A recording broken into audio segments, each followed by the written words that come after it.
Monsieur le Président, Madame la Ministre, chers collègues, je voudrais moi aussi rendre hommage à Jacques Arlith qui vient de nous quitter. La culture, c'est la manière de vivre d'un groupe, d'une communauté ou d'une société tout entière. C'est là encore que le capitalisme débridé, débarrassé de toute considération humaniste et sociale, voit l'occasion d'imprimer sa conception néolibérale du fonctionnement de nos sociétés. Pour cela, le véhicule idéal pour légitimer et moraliser ce qui doit être et advenir, c'est le mécénat. Dans la lignée du prêt à consommer, l'on nous propose le prêt à penser. Le poids de la culture est de 57,4 milliards d'euros en 2014, soit 3,2% du PIB. L'impact total de la culture compte pour près de 6% de la valeur ajoutée de la France. On se rend compte alors qu'il est intéressant pour tout spéculateur en recherche de profit de participer au captage de cette manne financière. Le naming des grands événements culturels, l'achat par de grands groupes financiers de salles de spectacle, la participation de fondations privées sous forme de mécénat aux manifestations culturelles de premier plan ne participent pas d'une action philanthropique d'envergure, mais bien d'un moyen de défiscaliser à grande échelle. Si de surcroît on vous offre le patrimoine de la nation pour exposer vos collections privées, ce serait idiot de ne pas s'approprier la bourse du commerce ou le bois de Boulogne. Cette emprise de plus en plus importante du mécénat, qui vise à privatiser l'action culturelle, a pour effet pervers de banaliser l'œuvre d'art et parfois son auteur. C'est ainsi qu'on peut associer Picasso à une voiture et Vermeer à un yaourt. Utiliser l'art comme instrument de formatage des foules permet de favoriser la consommation au détriment de la réflexion.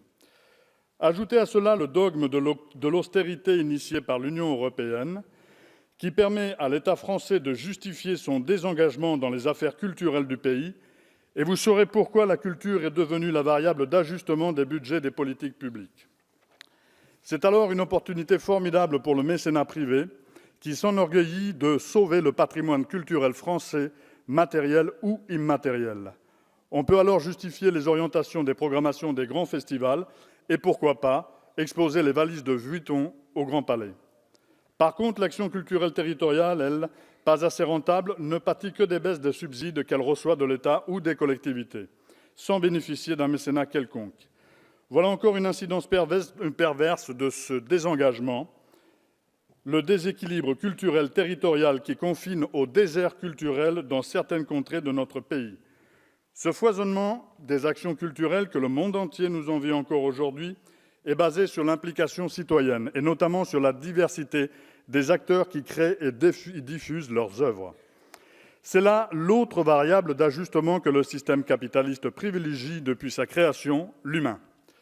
Ici, nous parlons du contrat aidé supprimé, de l'intermittent du spectacle qui voit son régime spécifique attaqué depuis plus de 20 ans, ou du contrat précaire chez France Télévisions notamment. Comme il est dommage d'oublier les travaux du Conseil national de la Résistance, notamment ceux de Christiane Faure, qui proposait un ministère de l'éducation populaire en parallèle à l'action culturelle. Avant elle, Jean Zay, pendant le Front populaire, rêvait d'un grand ministère de l'éducation et de la culture. L'action culturelle doit permettre à chacun d'accéder à la possibilité et au droit de manifester son existence, sa créativité, ses sentiments et sa pensée, et d'avoir la capacité de pouvoir les partager avec le plus grand nombre. Il s'agit là de promouvoir effectivement le bien commun. L'action culturelle participe de l'émancipation de notre peuple. Elle est l'antidote absolu aux obscurantismes, qu'ils soient religieux ou politiques. Un peuple cultivé est un peuple libre. Merci, mon cher collègue.